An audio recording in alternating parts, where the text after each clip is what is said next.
అవి అంటాం. అశ్వత్థ సర్వవృక్షాణం అని భగవద్గీతలో స్వయంగా కృష్ణుడు చెప్పాడు. భగవద్గీతలో కృష్ణుడు ఏమని చెప్పాడు?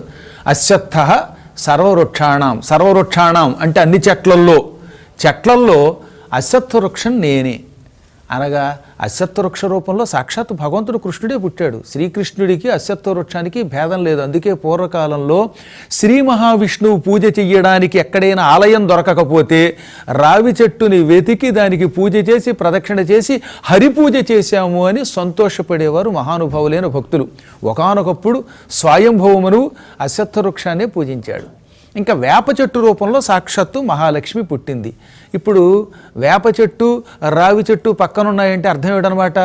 శ్రీ మహాలక్ష్మి శ్రీ మహావిష్ణువు పక్క పక్కనున్నారు. ఆ మహాదంపతులు జగత్పితరులు కొలువై ఉన్నారని అర్థం. ఆది దంపతులైన లక్ష్మీనారాయణులకి భక్తి శ్రద్ధలతో ప్రదక్షిణ చేస్తే